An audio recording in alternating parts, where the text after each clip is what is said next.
ಮೊದಲನೇದು, ಈ ಶರಣಾಗತಿಯ ಪ್ರಕ್ರಿಯೆಗಳು ಹೇಗೆ ನಡೀತು? ಮುಖ್ಯಮಂತ್ರಿಗಳು ಟ್ವೀಟ್ ಮಾಡಿದ ಕೂಡಲೇ ಕಾಡ್ನಲ್ಲಿದ್ದಂಥ ನಕ್ಸಲರಿಗೆ ಆ ಟ್ವೀಟ್ ಹೇಗೆ ತಲುಪ್ತು? 15 ದಿನದ ಅವಧಿಯಲ್ಲಿ ಶರಣಾಗ್ತಾರೆ ಅಂತಂದ್ರೆ ಇದೊಂದು ರೀತಿಯಾದಂಥ ನಾಟಕೀಯವಾದಂಥ ಸ್ಟೇಜ್ನಲ್ಲಿ ಆದಂಥ ಪ್ರಹಸನದ ರೀತಿಯಲ್ಲಿ ಕಾಣ್ತಾ ಇದೆ.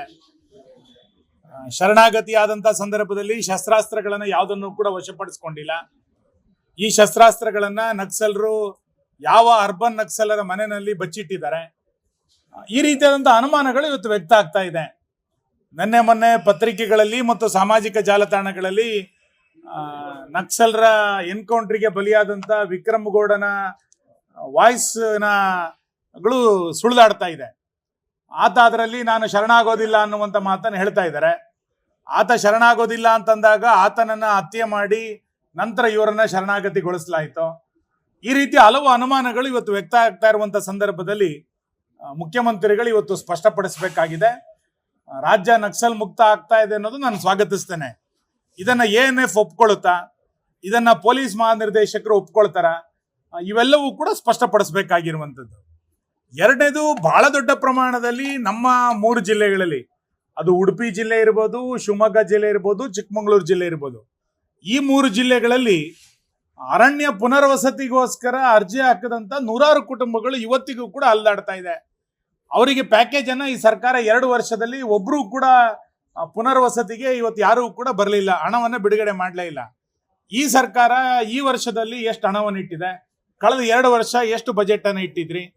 ಪುನರ್ವಸತಿಗೆ ಪ್ಯಾಕೇಜ್ ಅನ್ನ ಕೊಡದಲೇ ಇರುವಂತ ಸರ್ಕಾರ ನಕ್ಸಲರಿಗೆ ಪ್ಯಾಕೇಜ್ ಅನ್ನ ಕೊಡ್ಲಿಕ್ಕೆ ಯಾಕೆ ಆತುರತೆಯನ್ನ ವ್ಯಕ್ತ ಮಾಡ್ತಾ ಇದೆ? ಇವೆಲ್ಲವೂ ಕೂಡ ಸಾರ್ವಜನಿಕವಾಗಿ ಎದ್ದಿರುವಂತ ಪ್ರಶ್ನೆಗಳು.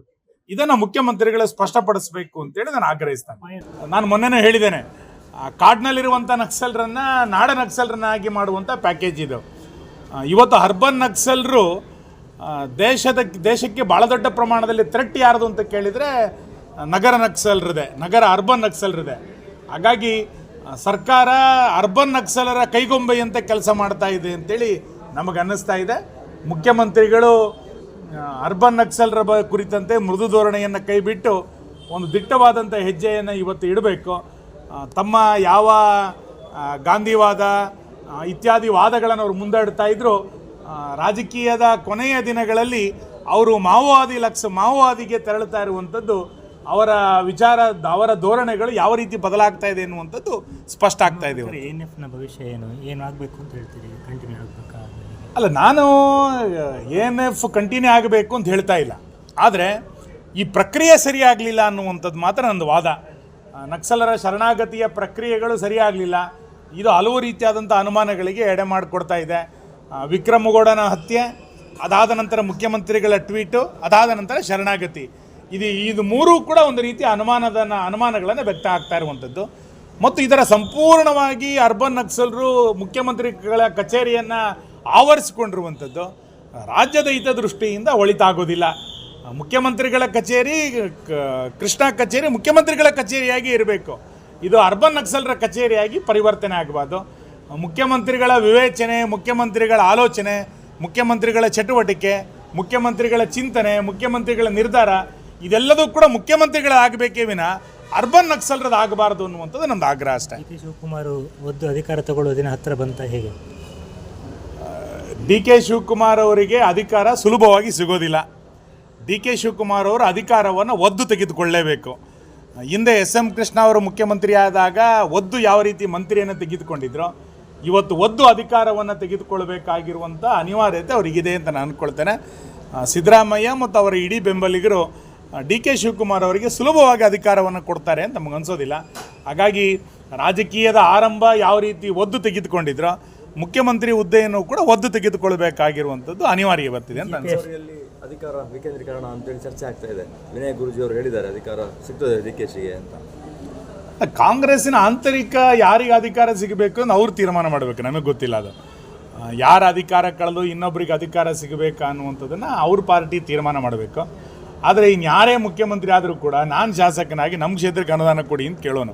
2 ವರ್ಷದಿಂದ ₹1 ಅನುದಾನ ಕೊಡದಲೇ ಒಂದು ರೀತಿ ಬರದ ವಾತಾವರಣ ಇಡೀ ರಾಜ್ಯದಲ್ಲಿ ಅಭಿವೃದ್ಧಿಯ ದೃಷ್ಟಿಯಿಂದ ಆಗಿದೆ. ವ್ಯಾಪಕ ಮಳೆ ಆದರೂ ಕೂಡ ಅಭಿವೃದ್ಧಿಯ ದೃಷ್ಟಿಯಿಂದ ಬರ ಬಿದ್ದಿದೆ. ಹಾಗಾಗಿ ನಮಗೆ ಅಭಿವೃದ್ಧಿಯನ್ನು ಅನುದಾನ ಕೊಡಿ, ಕರಾವಳಿಗೆ ನ್ಯಾಯ ಕೊಡಿ ಅಂತೇಳಿ ಯಾರು ಬಂದರೂ ಕೂಡ ನಾವು ಅದನ್ನು ಒತ್ತಾಯ ಮಾಡೋರು. ಬಿಜೆಪಿಯ ಶಮನ ಯಾವಾಗ, ಆಂತರಿಕ ಕಲಹಗಳ ಶಮನ ಯಾವಾಗ? ನಿನ್ನೆ ಯಡಿಯೂರಪ್ಪನವರು ಒಂದು ಸಭೆ ಕರೆದಿದ್ದಾರೆ, ಮಾಜಿ ಶಾಸಕರದ್ದೆಲ್ಲ. ಹೀಗೆ ಚುನಾವಣೆಯ ತಯಾರಿಯ ಪ್ರಕ್ರಿಯೆಯನ್ನು ಆರಂಭ ಮಾಡಿದ್ದೇವೆ. ಯಡಿಯೂರಪ್ಪನವರು ನಮ್ಮ ಗರಿಷ್ಠ ಮಟ್ಟದ ನಾಯಕರು. ಖಂಡಿತ ಅವರ ಪ್ರವಾಸ ಇತ್ಯಾದಿ ಚಟುವಟಿಕೆಯಲ್ಲಿ ರಾಜ್ಯ ಜೋಡಿಸ್ಕೊಳ್ಳುತ್ತೆ.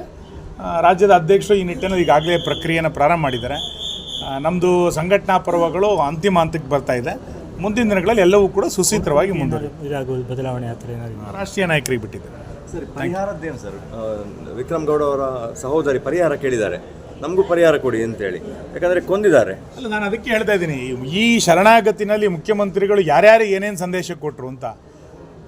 ಶೇಷಪ್ಪ ಗೌಡ್ಲು ಅನ್ನುವಂಥ ಒಬ್ಬ ST ಮುಖಂಡ ಹತ್ಯೆ ಆಯಿತು, ಅವರಿಗೇನು ನೀವು ಸಂದೇಶ ಕೊಟ್ರಿ?